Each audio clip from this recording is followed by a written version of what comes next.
আসসালামু আলাইকুম ওয়া রাহমাতুল্লাহি ওয়া বারাকাতুহু।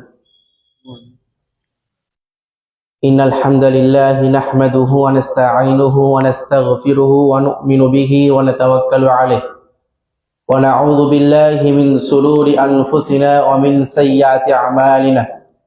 মান ইয়াহদিহিল্লাহু ফালা মুদিল্লা লাহু ওয়া মান ইউদ্লিলহু ফালা হাদিয়া লাহু।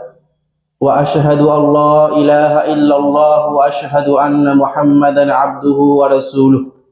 أما بعد فأعوذ بالله من الشيطان الرجيم. بسم الله الرحمن الرحيم.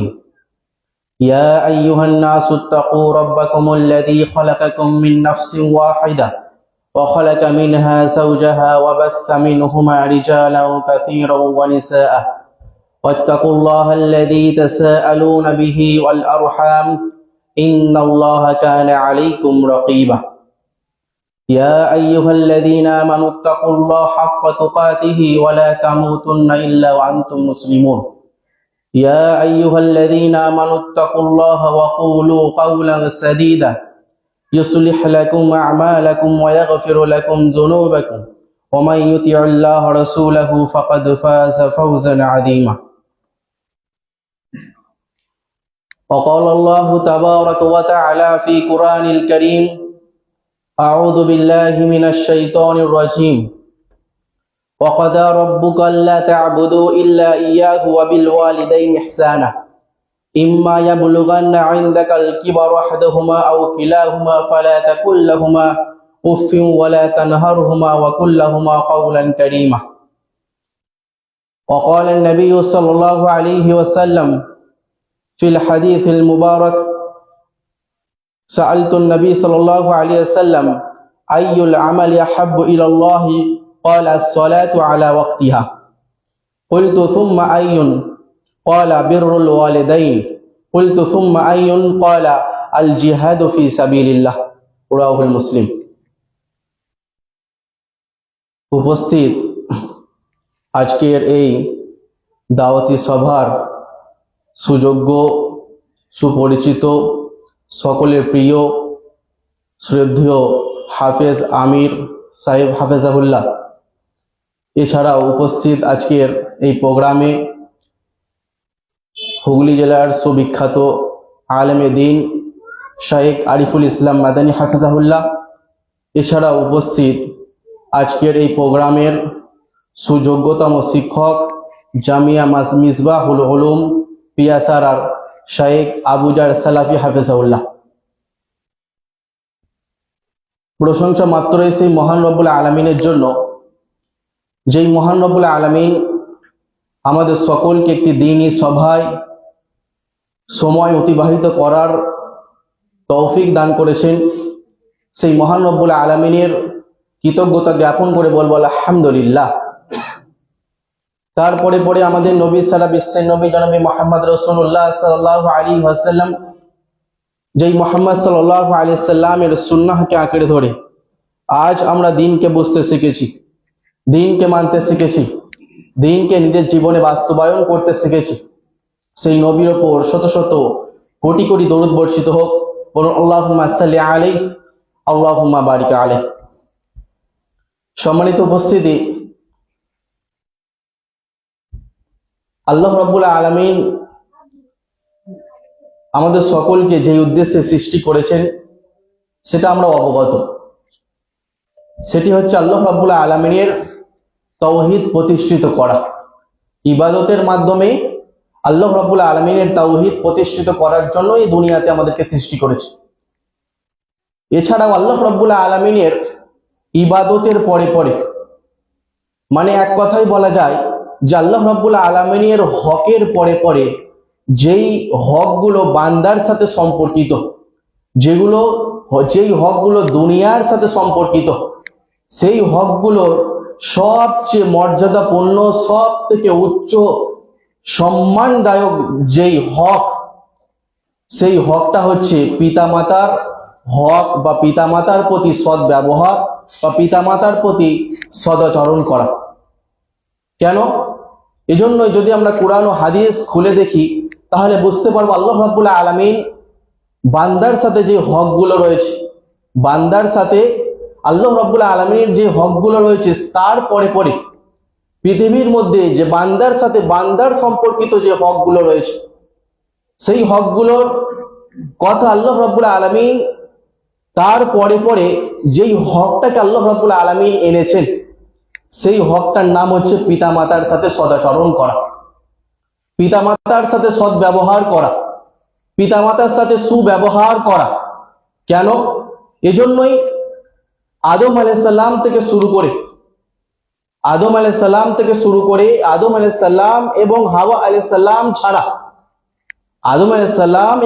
আলাইহিস সালাম ছাড়া পৃথিবীর মুখে যত জীব এসেছে, যত মানুষ এসেছে, সকলেই একটা মাধ্যমেই দুনিয়ার বুকে এসেছে, সকলেই একটি মাধ্যমেই দুনিয়ার বুকে এসেছে, সেটা হচ্ছে মায়ের এবং পিতার মাধ্যম। মাতা এবং পিতার মাধ্যম গ্রহণ করে এই দুনিয়াতে এসেছে।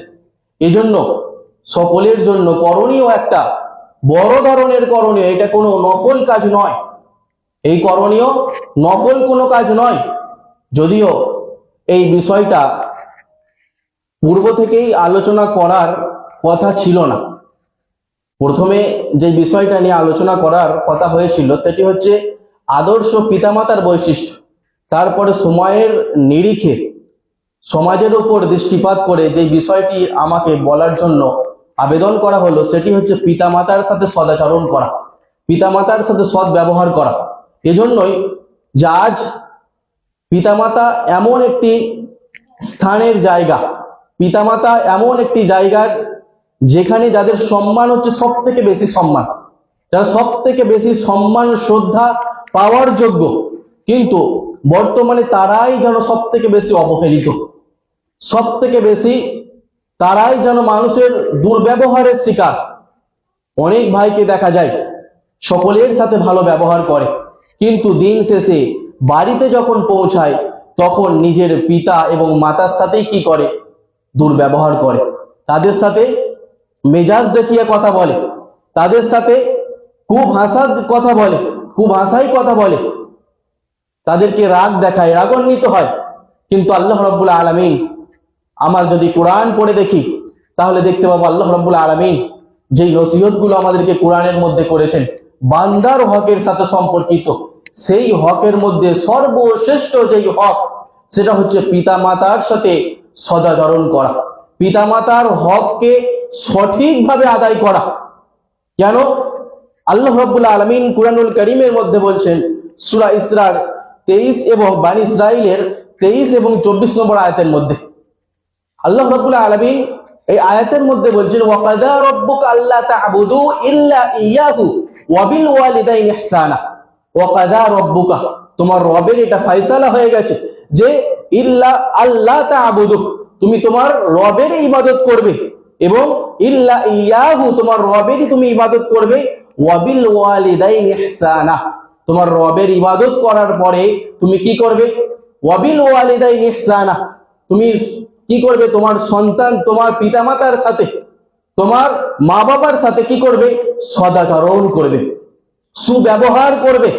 এই আয়াতটির যদি তাফসীর আমরা দেখি, লক্ষ্য করি, তাহলে দেখতে পাবো মুফাসসিরগণ যে বিষয়টা এই আয়াতের পরিপ্রেক্ষিতে তুলে ধরেছেন সেটি হচ্ছে, তারা বলেছেন এই আয়াতের ব্যাখ্যা করতে গিয়ে, বিশেষ করে তাফসীরে তাবারি যদি আমরা পড়ে দেখি তাহলে দেখতে পাবো যে তিনি বলছেন যে আয়াতের মধ্যে আল্লাহ রাব্বুল আলামিন নিজের হকের পরে পরে পিতামাতার হক নিয়ে আলোচনা করা থেকে এটাই ফুটে ওঠে, এটাই প্রকাশ পায় যে বান্দার যত হক রয়েছে, বান্দার সাথে যে হকগুলো সম্পর্কিত রয়েছে, সেই হকগুলোর মধ্যে সবচেয়ে গুরুত্বপূর্ণ এবং মর্যাদাপূর্ণ এবং সব থেকে যদি বান্দার মানে তার ছেলের সাথে যদি কেউ সব থেকে বেশি সদ্ব্যবহারের যদি হক রাখে, অধিকার রাখে, সেটি হচ্ছে মা বাবা। কেন? আল্লাহ রাব্বুল আলামিন তার ইবাদতের পরে পরে মা বাবার সাথে সদাচরণ করার কথা এই শুধুমাত্র এই আয়াতের মধ্যে বলেননি, বরং আল্লাহ রাব্বুল আলামিন কুরআনে একাধিক জায়গায় আল্লাহ রাব্বুল আলামিন তার পিতামাতার সাথে, সকলের পিতামাতার সাথে সদাচরণ করতে বলেছেন। আল্লাহ রাব্বুল আলামিন এই আয়াতের আরো পরের অংশে বলছেন যে ইল্লা ওয়াবিল ওয়ালিদাইনি ইহসানা ইম্মা ইয়াবলুগান্না ইনদাকাল কিবারা আহাদুহুমা আও কিলাহুমা ফালা তাকুল লাহুমা উফফিন ওয়ালা তানহারহুমা ওয়া কুল লাহুমা কাওলান কারীমা। আল্লাহ রাব্বুল আলামিন বলছে ইম্মা ইয়াবলুগান্না ইনদাকাল কিবার, যদি প্রথমে আল্লাহ রাব্বুল আলামিন এই আয়াতের মধ্যে বলছেন তুমি একমাত্র ইবাদত কার করবে, আল্লাহ রাব্বুল আলামিনের ইবাদত করবে। আল্লাহ রাব্বুল আলামিনের ইবাদত সুন্দরভাবে কমপ্লিট করার পর, মানে ইবাদত একমাত্র আল্লাহ রাব্বুল আলামিনেরই করার পর তুমি বান্দার সাথে সম্পর্কিত যে বিষয়টা নিয়ে তুমি সুব্যবহার করবে, হক আদায় করবে, আল্লাহর হক আদায় করার পর যেই হকটা তুমি আদায় করবে সেটা হচ্ছে ওয়াবিল ওয়ালিদাইনি ইহসানা, তুমি তোমার পিতামাতার সাথে হক আদায় করবে, পিতামাতার সাথে সদাচরণ করবে। আল্লাহ রাব্বুল আলামিন বলছে ইম্মা ইয়াবলুগান্না ইনদাকাল কিবারা, যদি তোমাদের মধ্যে কেউ তোমাদের পিতামাতাকে বার্ধক্য অবস্থায় পায়, আহাদুহুমা আও কিলাহুমা, একজনকে কিংবা দুইজনকে, মাকে যদি পায় তাহলে মায়ের সাথে সদাচরণ করবে, মায়ের সাথে সদ্ব্যবহার করবে। আর যদি বাবা এবং মা, পিতা এবং মাতা উভয়কেই যদি পায়, উভয়ের সাথে সদাচরণ করবে। ফালা তাকুল লাহুমা উফফিন, এবং কখনো তাকে উফ শব্দটা পর্যন্ত বলবে না। ওয়া কুল লাহুমা কাওলান কারীমা, সর্বসময় তাকে কি করবে, কাওলান কারীমা, সম্মান সূচক বাক্য ব্যবহার করবে, সর্বসময় তার সাথে ভালো ব্যবহার করবে, সৎ ব্যবহার করবে। আল্লাহ রাব্বুল আলামিন এই আয়াতের মধ্যে আমাদেরকে যেই উপদেশগুলো দিচ্ছেন, যে নির্দেশগুলো দিচ্ছেন, এটাই আমাদের জন্য যথেষ্ট, যে পিতামাতার সাথে সৎ ব্যবহার করা। যদি আমরা হাদিসের দিকে লক্ষ্য করি তাহলে দেখতে পাবো সেই দোয়া, যেই দোয়া আমাদের সকলের মুখস্থ রয়েছে, এমন কেউ নেই, হয়তো আশা করি না আমি যেখানে যারা এসেছি সকলের এই দোয়া মুখস্থ রয়েছে, কি রব্বির হামহুমা কামা রব্বায়ানি সাগীরা।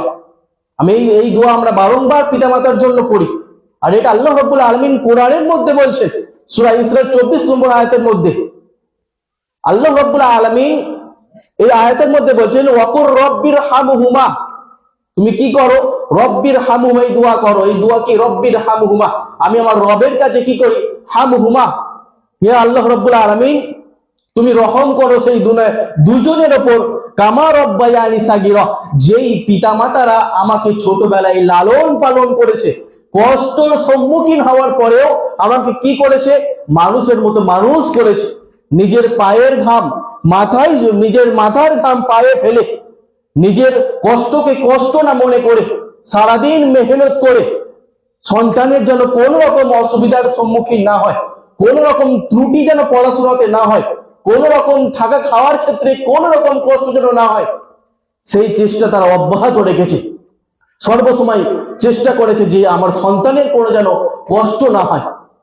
আমরা জানি যে আমাদের রব আল্লাহ রাব্বুল আলামিন, আল্লাহ রাব্বুল আলামিন রব হাকিকি রব, মানে প্রকৃত রব। কিন্তু রব শব্দটার যদি আমরা বিশ্লেষণ করি তাহলে দেখতে পাবো, রব শব্দটার বিশ্লেষণ করলেই বুঝতে পারবো রব শব্দটার অর্থই হলো পালন কর্তা, মানে যে লালন পালন করে তাকে রব বলা হয় আরবিতে। তো আল্লাহ রাব্বুল আলামিন অবশ্যই আমাদের হাকিকি রব, প্রকৃত রব, কিন্তু আমাদের মাজাজি রব, যে আমাদের সাময়িক রব, সে হচ্ছে পিতামাতা। পিতামাতাও আমাদের এক প্রকার রব। কেন? শাব্দিক অর্থ যদি আমি নিই তাহলে দেখতে পাবো পিতামাতাও আমাদেরকে লালন পালন করেছে। এই জন্যই তো আল্লাহ রাব্বুল আলামিন এই রব শব্দটা কোরআনের মধ্যে ব্যবহার করেছেন। কোরআনের মধ্যে আল্লাহ রাব্বুল আলামিন এই রব শব্দটা পিতামাতার ক্ষেত্রে আল্লাহ রাব্বুল আলামিন ব্যবহার করছেন। আল্লাহ রাব্বুল আলামিন বলছে রব্বির হামহুমা কামা রব্বায়ানি সাগীরা। আমরা দুয়ার মধ্যে বারংবার পড়তে থাকি যে রব্বির হামহুমা। আল্লাহ রাব্বুল আলামিন প্রথম রবটা কার উদ্দেশ্য? রব্বি, এই রব থেকে উদ্দেশ্য হচ্ছে হাকিকি রব, আল্লাহ রাব্বুল আলামিন উদ্দেশ্য, এবং কামা রব্বায়ানি সাগীরা। দ্বিতীয় নম্বর রব যেখানে ব্যবহার হয়েছে এই দোয়ার মধ্যে, সেখানে আল্লাহ রাব্বুল আলামিন উদ্দেশ্য নয়, কামা রব্বায়ানি সাগীরা। পিতা এবং মাতাকেও আল্লাহ রাব্বুল আলামিন এখানে রব শব্দ ব্যবহার করেছেন। কেন? রব শব্দের একটি অর্থ হচ্ছে কি, যে লালন পালন করা। পিতা এবং মাতা আমাদেরকে লালন পালন করেছে, কষ্ট করে মেহনত করে বড় করেছে, কষ্ট করে মেহনত করে সুযোগ্য সন্তান এর মতো সন্তান জাতিকে উপহার দিয়েছে। এই জন্যই এই দোয়া আমরা বারংবার তাদের জন্য করে থাকি। সম্মানিত উপস্থিতি, যদি আমরা দেখি যে পিতামাতার প্রতি সদাচরণের কোরআন এবং হাদিসের দিকে লক্ষ্য করি, তাহলে এই টপিকটা এমন একটা টপিক, পিতামাতার প্রতি সদাচরণ, যেই টপিকটা লম্বা একটা সময় প্রয়োজন, লম্বা একটা সময়। কোরআনে একাধিক আয়াত আপনি পেয়ে যাবেন যেখানে আল্লাহ রাব্বুল আলামিন পিতামাতার সাথে সদাচরণের কথা বলেছে। যেমন আল্লাহ রাব্বুল আলামিন কোরআনুল কারীমের মধ্যে বলছেন যে পিতামাতার প্রতি সদাচরণ আমরা কেন করব, কেন আমরা করব, পিতামাতার প্রতি সদাচরণ কেন করব, এই প্রশ্ন অনেক সময় আসে যে আমরা পিতামাতার সাথে সদাচরণ কেন করব। এর উত্তর আল্লাহ রাব্বুল আলামিন দিয়েছেন। আল্লাহ রাব্বুল আলামিন কোরআনুল কারীমের মধ্যে বলছেন যে ওয়াসাইনাল ইনসানা বিওয়ালিদাইহি হামালাতুহু উম্মুহু ওয়াহনান আলা ওয়াহনিন। আল্লাহ রাব্বুল আলামিন বলছেন আমি মানুষকে নির্দেশ দিয়েছি যে বিওয়ালিদাইহি, তারা কি করবে, তার নিজের পিতামাতার সাথে সৎ ব্যবহার করবে, ভালো ব্যবহার করবে। হামালাতুহু উম্মুহু, এই জন্য তার মা তাকে পেটে ধরেছে, গর্ভে ধরেছে, কষ্ট করেছে, কষ্ট করে কি করেছে, দুধ পান করিয়েছে, কষ্ট করে লালন পালন করেছে, রাতের পর রাত জাগ্রত হতে হয়েছে। যারা মা এখানে রয়েছে, যে সমস্ত মায়েরা আজ পর্দার অন্তরালে উপস্থিত এই কথাগুলো শুনতে পাচ্ছে, তারা এই বিষয়টা সব থেকে বেশি অনুভব করতে পারবে যে একটা বাচ্চা, একটা সন্তান পৃথিবীতে জন্ম দিতে হলে কতটা কষ্টের সম্মুখীন হতে হয়, কতটা প্রসব যন্ত্রণা সহ্য করতে হয়, কতবার পেটের যন্ত্রণা, বমির কষ্ট থেকে শুরু করে গা পাক থেকে কত রকমের কষ্টের সম্মুখীন হতে হয়, একটা মা এই বিষয়টা সব থেকে ভালো অনুভব করতে পারবে। পিতা অত ভালো হয়তো অনুভব করতে পারবে না। এই জন্যই তো আল্লাহ রাসূল সাল্লাল্লাহু আলাইহি সাল্লামকে একজন ব্যক্তি এসে জিজ্ঞাসা করছেন, আল্লাহ রাসূল সাল্লাল্লাহু আলাইহি সাল্লাম আমার উপর সব থেকে বেশি হক কে রাখে, আমার সাথে সব থেকে ভালো ব্যবহারের হক কে রাখে? আল্লাহ রাসূল বলছেন তোমার মা। তারপরে আবার জিজ্ঞাসা করা হচ্ছে যে আল্লাহ রাসূল তারপরে কে? আল্লাহ রাসূল বলছেন তোমার মা। তারপরে আবার জিজ্ঞাসা করা হচ্ছে যে আল্লাহ রাসূল তারপরে কে? তিনবার বলার পর 4 নম্বরে আল্লাহ রাসূল বলছেন যে তোমার বাবা। মায়ের হক পিতার থেকে 3 গুণ বেশি। এজন্য যে ইবনে উমর রাদিয়াল্লাহু তাআলা হতে বর্ণিত একটি হাদিস পাওয়া যায়, এই হাদিসের মধ্যে একজন ব্যক্তি তার মাতাকে নিয়ে হজ করতে গেছে কাঁধে করে। তো উমর রাদিয়াল্লাহু তাআলা আনহুকে সেই ব্যক্তি বলছে, উমর রাদিয়াল্লাহু তাআলা আনহু, আমি আমার মাকে আমি কাঁধে করে নিয়ে হজ করে এসেছি, তার পায়ের খোঁচা লেগেছে, তার ঘাড়ের ব্যথা হয়েছে, কোমরের কষ্ট হয়েছে, তারপরেও আমি তাকে হজ করে এনেছি কাঁধে করে নিয়ে গিয়ে। উমর রাদিয়াল্লাহু তাআলা আনহু সেই ব্যক্তিকে উদ্দেশ্য করে বলছে যে তুমি কি মনে করছো যে তুমি তোমার মায়ের হক আদায় করে ফেলেছো? তোমার মা কি তোমাকে যে জন্ম দিয়েছে, কষ্ট স্বীকার করেছে, এই কষ্টের কি তুমি প্রতিদান দিয়ে ফেলেছো? সে ব্যক্তি জিজ্ঞাসা করছে, বলছে আমি আশা করছিলাম এমনটি, কিন্তু উমর রাদিয়াল্লাহু তাআলা আনহু বলছেন না, কিঞ্চিত পরিমাণও তুমি কি করতে পারোনি, কিঞ্চিত পরিমাণও তুমি তোমার মায়ের যে কষ্ট, সেই কষ্টের কিঞ্চিত পরিমাণও 1 ফোঁটা দুধের দাম, 1 ফোঁটা দুধের প্রতিদানও তুমি আদায় করতে পারোনি। এই জন্য মায়ের হক পিতার থেকে অধিক হারে বেশি, এবং পিতারও অবশ্যই সন্তানের মধ্যে অনেক হক রয়েছে। সম্মানিত উপস্থিতি, হাদিসের মধ্যে যদি লক্ষ্য করি, সহিহ মুসলিমের একটি হাদিস, আল্লাহ রাসূল সাল্লাল্লাহু আলাইহি সাল্লামের কাছে একজন ব্যক্তি এসে বলছে যে ফাকালা ইয়া রাসূলুল্লাহ, আল্লাহর রাসূল, মান আহাক্কুন নাস বিহুসনি সাহাবাতি, ইয়া আল্লাহর রাসূল, আমার থেকে সব থেকে বেশি হক কে রাখে? ভালো ব্যবহারের, সুন্দর ব্যবহারের, ভালো আচরণের হক সব থেকে বেশি কোন ব্যক্তি রাখে? কয়লা, আল্লাহ রাসূল সাল্লাল্লাহু আলাইহি সাল্লাম বলছে এই হাদিসের মধ্যে উম্মুকা।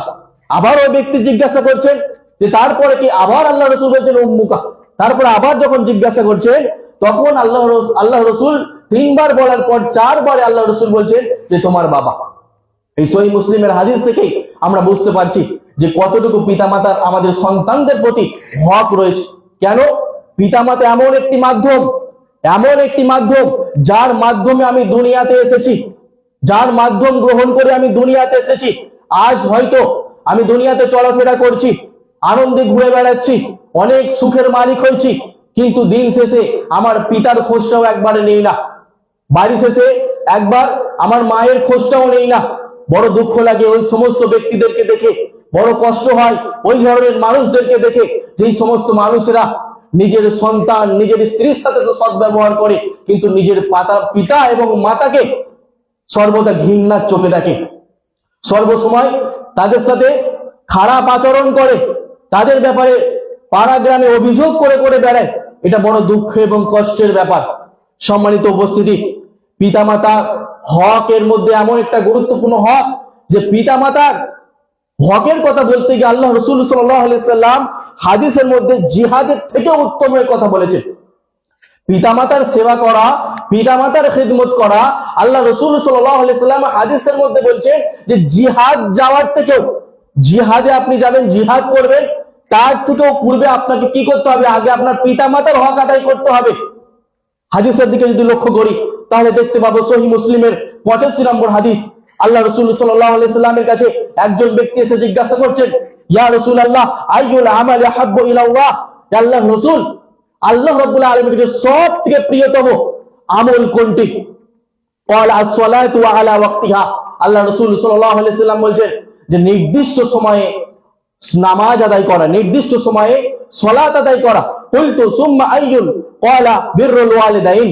তারপর আল্লাহ রাসূলকে জিজ্ঞাসা করছে, ইয়া রাসূলুল্লাহ, নির্দিষ্ট সময়ে সালাত আদায় করার পরে সবথেকে উত্তম এবং সবথেকে উত্তম আমল, সর্বশ্রেষ্ঠ আমল কি? আল্লাহ রাসূল বলেন যে বিররুল ওয়ালিদাইনি, তোমার পিতামাতার সাথে সদাচরণ করা। তারপরে ওই ব্যক্তি জিজ্ঞাসা করছেন, আল্লাহ রাসূল, এরপরে তৃতীয় নম্বর পর্যায়ে সবথেকে উত্তম আমল কি? তখন আল্লাহ রাসূল সাল্লাল্লাহু আলাইহি সাল্লাম বলেন আল জিহাদু ফি সাবিলিল্লাহ, জিহাদ করা আল্লাহর রাস্তায়। এই হাদিসকে ব্যাখ্যা করতে গিয়ে মুহাদ্দিসগণ বলছেন যে এই হাদিস প্রমাণ করে, এই হাদিস আমাদের কাছে স্পষ্ট নমুনা যে একজন ব্যক্তি যদি জিহাদ করতে যায়, জিহাদ করার পূর্বে তাকে কি করতে হবে? আল্লাহ রাসূল সাল্লাল্লাহু আলাইহি সাল্লামের কথা অনুযায়ী বুঝতে পারছি যে আগে পিতামাতার হক আদায় করতে হবে, পিতামাতার সাথে সদাচরণ করতে হবে। একাধিক হাদিসের মধ্যে এই কথা এসেছে। অন্য হাদিসের দিকে লক্ষ্য করি, সহিহ মুসলিমে আরেকটি হাদিসের মধ্যে এসেছে, যে হাদিসটি 2549 নম্বর হাদিস। আল্লাহ রাসূল সাল্লাল্লাহু আলাইহি সাল্লামের কাছে একজন ব্যক্তি এসে বলছেন যে ইয়াস্তাযিনুহু ফিল জিহাদ, আল্লাহ রাসূলের কাছে একজন ব্যক্তি এসে বলছে, ইয়া রাসূলুল্লাহ, আমাকে জিহাদের পারমিশন দেন, আমি জিহাদ করতে চাই, আপনার সাথে জিহাদ করতে চাই। ফাকাল, আল্লাহ রাসূল বলছেন, আহাইয়ুন ওয়ালিদাকা, তোমার মা কি বেঁচে আছে? জিজ্ঞাসা করছেন যে আমি জিহাদ করতে চাই। আল্লাহ রাসূল সাল্লাল্লাহু আলাইহি ওয়াসাল্লাম তাকে বলছেন না তুমি তোমার বয়স কত হয়েছে, তুমি কেমন কি, তার শরীরের গঠনাকৃতি ঠিক আছে কিনা, তোমার শক্তি ঠিক মতো রয়েছে কিনা, তুমি জিহাদের ময়দান লড়তে পারবে কিনা, এই প্রশ্ন আল্লাহ রাসূল সাল্লাল্লাহু আলাইহি ওয়াসাল্লাম তাকে করছেন না। তার প্রতি উত্তরে আল্লাহ রাসূল জিজ্ঞাসা করছেন, আহাইয়ুন ওয়ালিদাকা, তোমার মা কি বেঁচে আছে, তোমার পিতামাতা কি বেঁচে রয়েছে? আল্লাহ রাসূল সাল্লাল্লাহু আলাইহি ওয়াসাল্লামকে সেই ব্যক্তি উত্তর দিল, ক্বালা নাআম, আল্লাহ রাসূল, হ্যাঁ, আমার পিতামাতা বেঁচে রয়েছে। তখন আল্লাহ রাসূল বলছেন, ফাফিহা ফাজাহিদ, তুমি তাদের খিদমত করো, তাদের সাথে ভালো ব্যবহার করো, তাদের হক আদায় করো। ফাফিহিমা ফাজাহিদ, তাদের জন্য তুমি কষ্ট করো, এটাই তোমার জিহাদ হয়ে যাবে, এটাই তোমার আগে করণীয়। এছাড়া অন্য একটি রওয়ায়াতের মধ্যে, সহিহ মুসলিমের মধ্যে এসেছে হাদিসটা, আল্লাহ রাসূল সাল্লাল্লাহু আলাইহি ওয়াসাল্লামের কাছে একজন ব্যক্তি এসে বলছেন, আল্লাহ রাসূল, আপনার সাথে আমি বায়াত করতে চাই, আল্লাহ রাসূল, আপনার সাথে বায়াত করে আমি আপনার সাথে জিহাদে যেতে চাই, জিহাদের ময়দানে আমি নামতে চাই, আপনার সাথে শত্রুদের সাথে লড়াই করতে চাই জিহাদের ময়দানে। আল্লাহ রাসূল সাল্লাল্লাহু আলাইহি ওয়াসাল্লাম জিজ্ঞাসা করছেন যে তুমি যে এখানে এসেছো, তুমি তোমার মা বাবার পারমিশন নিয়ে এসেছো, তুমি মা বাবার অনুমতি নিয়ে এসেছো? সেই ব্যক্তি উত্তর দিচ্ছে যে আল্লাহ রাসূল, না, আমার মা বাবা আমাকে ক্রন্দন করছিল, কান্নাকাটি করছিল আমার মা বাবা আমাকে আসার জন্য, অর্থাৎ আমি আসছিলাম এখানে, তারা অপছন্দ করছিল, কান্না করছিল, এই ক্রন্দনরত অবস্থায়, কান্না অবস্থাতে আমি তাদেরকে ছেড়ে চলে এসেছি। আল্লাহ রাসূল প্রতি উত্তরে তাকে জিজ্ঞাসা করে বলছেন এবং হুকুম করছেন যে ফারজি ইলা ওয়ালিদাইকা, তুমি ফিরে যাও, তুমি ফিরে গিয়ে তুমি তোমার পিতামাতার কাছে যাও। ফাহসিন সাহিবাতুহুমা ফাফিহিমা ফাজাহিদ, তুমি তাদের সাথে ভালো ব্যবহার করো, সদাচরণ করো। এবং অন্য একটি হাদিসের মধ্যে এটা আসছে যে ফারজি ইলাইহা ফাআজকাহুমা কামা, আল্লাহ রাসূল সাল্লাল্লাহু আলাইহি ওয়াসাল্লাম বলছে যে অন্য একটি হাদিসের মধ্যে যে তুমি ফিরে যাও, তুমি যে তোমার পিতামাতাকে তুমি কাঁদিয়েছো, তাদেরকে আগে হাসিয়ে এসো, আগে তাদেরকে হাসিয়ে এসো, তাদের কান্নাটা থামিয়ে তুমি এসো, এবং তারপরে তুমি কি করবে, আমার কাছে বায়াত করতে এসো। তোমার বায়াত এখন ইনকার করা হলো, তোমার বায়াত এখন গ্রহণই করা হবে না। আগে তুমি তোমার পিতামাতাকে কাঁদিয়ে এসেছো, কষ্ট দিয়ে এসেছো, তারা ক্রন্দনরত অবস্থায় ছিল, এই মতো অবস্থায় তুমি এসেছো। তুমি আগে তাদের কাছে যাও, গিয়ে তাদেরকে হাসিয়ে এসো, তাদেরকে খুশি করে এসো। এই সহিহ মুসলিমের হাদিসগুলো থেকে আমরা যেটা বুঝতে পারছি বা অনুভব করতে পারছি যে পিতামাতার হক, পিতামাতার তাদের সদাচরণ সন্তানের জন্য কতটুকু অপরিহার্য একটা বিষয়। পিতামাতার সাথে সদাচরণ বিষয়টা কোনো নফল কাজ নয়, কোনো মুস্তাহাব কোনো কাজ নয়, বরং এটা হচ্ছে অপরিহার্য একটা বিষয়। এটা আমাদেরকে করতেই হবে, প্রত্যেকের জন্য ফারজে আইন, প্রত্যেকের জন্য এটা ফারজে আইন। প্রত্যেককে নিজের প্রত্যেককে সন্তানদের পিতামাতার সাথে সদাচরণ করতেই হবে, নইলে আল্লাহ রাব্বুল আলামিন সূরা বানী ইসরাঈলের এই আয়াতের মধ্যে যে কথাটি বলছেন নিজের ইবাদতের পরে পরে, এতে থেকে প্রমাণ হচ্ছে, মুফাসসিরগণ এই কথাটাই ব্যাখ্যা করছেন যে প্রত্যেককে কি করতে হবে, পিতামাতার সাথে সদাচরণ করা, যেমন আল্লাহ রাব্বুল আলামিনের ইবাদত করা, তাওহীদ প্রতিষ্ঠিত করা প্রত্যেকের জন্য কি, প্রত্যেকের জন্য ফরজ আইন, প্রত্যেককেই করতে হবে। আল্লাহ রাব্বুল আলামিনের তাওহীদ প্রতিষ্ঠিত করার জন্য ইবাদতের মাধ্যমে অনুরূপভাবে পিতামাতারও কি করতে হবে, সদাচরণ প্রত্যেকের জন্য অপরিহার্য একটা বিষয়। সম্মানিত উপস্থিতি, আমরা অনেকেই ভাবি বা অনেকেই বলি যে পিতামাতা কি ভাবলো না দেখার দরকার নেই। অনেকেই মনে করি একটা সময় ছিল যখন আমি বা আমরা পিতামাতার হাত ধরে হাঁটতে শিখেছি। বাস্তব একটা কথা বলছি, যে বাস্তবে এই কথাটা আমি দেখেছি, বাস্তবে এই ঘটনাটা আমি নিজের চোখে দেখেছি। একজন পিতা নিজে আমাকে এই কথাটি বলেছেন, যে খুব আফসোসের সাথে এবং খুব চোখ ভরা অশ্রু নিয়ে আমাকে কথাটা বলছে, যে আমি যখন, আমার ছেলে ছোট ছিল, যখন একবার শৈশবে ছিল, যখন শুধুমাত্র কথা বলতে শিখেছে, কথা বলতে, আমি আমার ছেলেকে সাইকেল করে নিয়ে বাইরে বেড়াতে বেরিয়েছি। তো আমার সন্তান, তার সেই সন্তানের নাম হচ্ছে সোয়েব। তো তিনি বলছেন যে আমার সোয়েব বা আমার সন্তান আমাকে একটা টিয়া পাখি দেখেছে সাইকেলে যেতে যেতে, তো জিজ্ঞাসা করছে, আব্বা ওই পাখিটা কি? আমি বললাম ওটা টিয়া পাখি। ওটা কি করে? জিজ্ঞাসা করছে ওটা কি করে? বলছে ওটা কথা বললে, কথা শেখালে কথাও বলতে পারে এই টিয়া পাখি। তো আবার 5 মিনিট পর, 2 মিনিট পর আবার এক ঝাঁক যখন টিয়া পাখি আকাশে উড়ে যাচ্ছে দেখছে, তখন আবার জিজ্ঞাসা করছে। বলছে আমি তাকে আবার ওই কথাটাই ঘুরিয়ে বললাম। এইভাবে 20 থেকে 25 বার বাচ্চাটা রিপিট করছে। বাচ্চারা বলে না, বাচ্চারা বলে বারবার করে একটা বিষয় যখন আপনি বলবেন, ঘুরিয়ে আবার জিজ্ঞাসা করবে যে আব্বা ওটা কি, আবার আপনি বলবেন, আবার বলে যে আব্বা ওটা কি।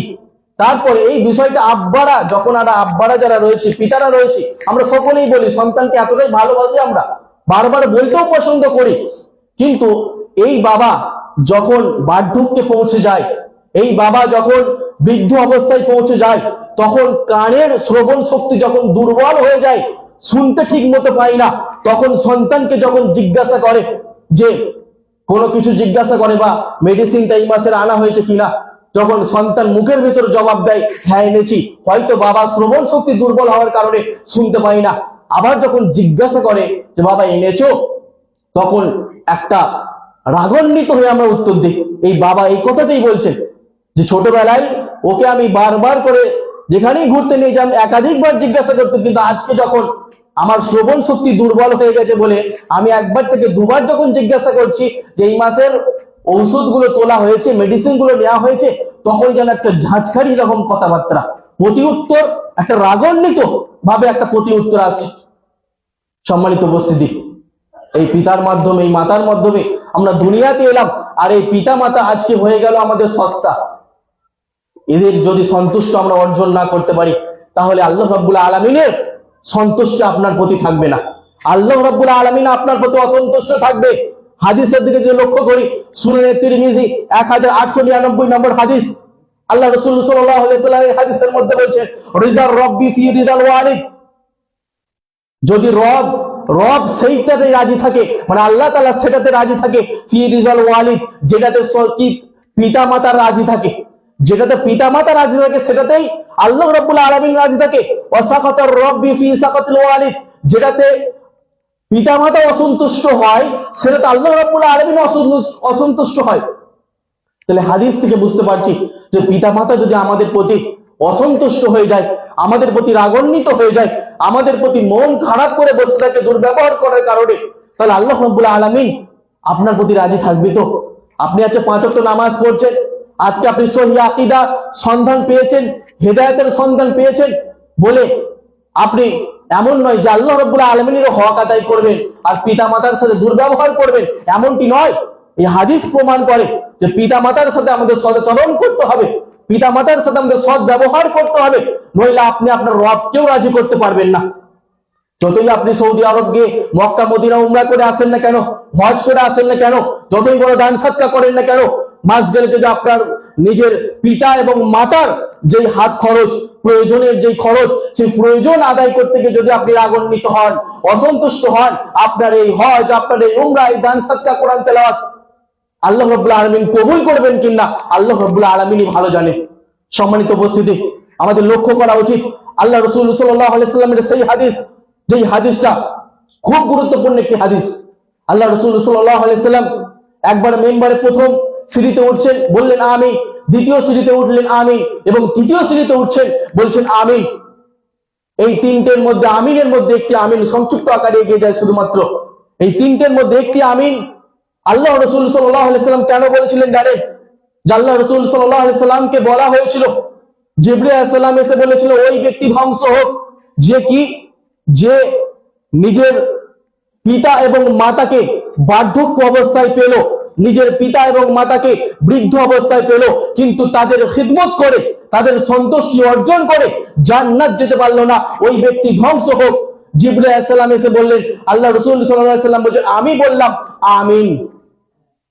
চিন্তা করেন, একবার অনুভব করেন বিষয়টা, যে আল্লাহ রাসূল সাল্লাল্লাহু আলাইহি সাল্লাম ওই ব্যক্তির উপর লানত করেছে, ধ্বংসের কামনা করেছে। শুধু আল্লাহ রাসূল নয়, বরং জিবরাইল আলাইহিস সালাম এসে বলছেন, তিনি ওই বিষয়টা নিয়ে কি করেছেন? লানত করেছেন। যে ব্যক্তি নিজের পিতা এবং মাতাকে বার্ধক্য অবস্থায় পেল, বৃদ্ধ অবস্থায় পেল, কষ্টদায়ক অবস্থাতে পেল, কিন্তু তাদের খিদমত করলো না, তাদের দেখাশোনা করলো না, তাদেরকে সেই অবস্থাতেই ছেড়ে দিল যেইভাবে তারা পড়ে আছে, একবার উকি মেরেও দেখলো না শরীর খারাপ কিনা, রাত্রে তার বিপি হাই হয়ে গেছে তো বিছানার মধ্যে উসপিস করছে, ছটফট করছে, বারবার ছেলেকে ডাকছে, ছেলে অসন্তুষ্ট বোধ করছে যে রাত দুপুরে তোমার কাজকাম নেই, তুমি আমাকে ডিস্টার্ব করছো। কিন্তু এই ছেলে যখন পেটের মধ্যে ছিল, মায়ের গর্ভের মধ্যে ছিল, রাত দুপুরে বারবার করে কি করেছে? পেটে কখনো লাথি মেরেছে, কখনো এই দিক থেকে ওই দিক নড়াচড়া করেছে। এই মায়ের ঘুম হয়নি, এই মা সারা রাত কষ্ট করে রাত জেগে পার করে দিয়েছে। শুধু এই নয়, এই মা যেই মাকে আজ আমরা অবহেলা করি, এই পিতা যেই পিতাকে আজ আমরা অবহেলা করি, এই পিতা এবং মাতা যা আপনার জন্মের পরে আপনি বারংবার যখন বা আমরা বারংবার যখন বিছানার মধ্যে প্রস্রাব করে দিয়েছি, বারংবার বিছানা নোংরা করে দিয়েছি, বারংবার রাত্রের মধ্যখানে আমি জাগ্রত হয়ে গিয়ে কান্নাকাটি করেছি, তখন এই মা নিজের ঘুমকে ছুড়ে ফেলে দিয়ে এই মা তার সন্তানকে খেয়াল রেখেছে, সন্তানের জন্য কষ্ট করেছে, রাতের পর রাত জেগেছে, কোনোদিন অভিযোগ করেনি। কোনোদিন দেখেছেন কোন মাতাকে তার সন্তানকে বলে বসেছে যে তোর জন্য আমার জীবনটা যেন কষ্টকর হয়ে গেল, তোর জন্য আমার জীবনটা যেন রাতের ঘুম তোর জন্য হারাম হয়ে গেল? কোনোদিন কোনো মাকে শুনতে দেখেছেন, বলতে শুনতে দেখেছেন? না। মায়ের ভালোবাসা সন্তানের প্রতি এমনই, যেই মা এই কষ্ট হাজারো এর থেকে বেশি কষ্ট করতে হলেও করতে রাজি হবে, কিন্তু কখনো অভিযোগ সন্তানের প্রতি করবে না। কিন্তু এই সন্তান যখন বড় হয়ে যায়, এই সন্তান তার পিতা মাতার প্রতি অভিযোগের শেষ থাকে না। বাবার যদি 4টে ছেলে থাকে, তাহলে তার কাছে যদি 1 মাস করে পালা থাকে, তাহলে যদি 1 মাসের ওভার হয়ে যায়, ক্যালেন্ডার মধ্যে মার্কিং করে রাখে যে 1 তারিখ থেকে আমার মা খাচ্ছে, 1 তারিখ এলেই তাকে একবার মনে করিয়ে দেবো। 1 তারিখ এলে নয়, বরং আগের মাসের 30 তারিখে একবার মনে করিয়ে দেয় যে পরশু থেকে বা কালকে থেকে তোমার মেডিসিনের বাড়ি খাওয়া দাওয়া করতে হবে তোমাকে। একটা দিন খাওয়ানোর জন্য কষ্ট পড়ে যায় এই পিতা এবং মাতাকে। সম্মানিত উপস্থিতি, বড় কষ্টকর এই ধরনের অপব্যবহারগুলো, দুর্ব্যবহারগুলো। এই সন্তান দুনিয়াতে এসেছে তাদের মাধ্যম গ্রহণ করে, সেই সন্তান আজ তাদের সাথে দুর্ব্যবহার করে। সম্মানিত উপস্থিতি, পিতা মাতার দোয়া নিঃসন্দেহে কবুল করে। আল্লাহ রাব্বুল আলামিন পিতামাতার দোয়া নিঃসন্দেহে কবুল করে নেন, কিন্তু এই পিতামাতার খিদমত করে আমরা দোয়া নিতে জানি না। জীবনে যদি এগিয়ে যাই, জীবনে যদি এগিয়ে যেতে চাই, সফল হতে চাই, যদি দুনিয়াতে এবং আখিরাতে প্রতিষ্ঠিত হতে চাই, তাহলে এই পিতামাতার আমাদের দোয়ার প্রয়োজন রয়েছে।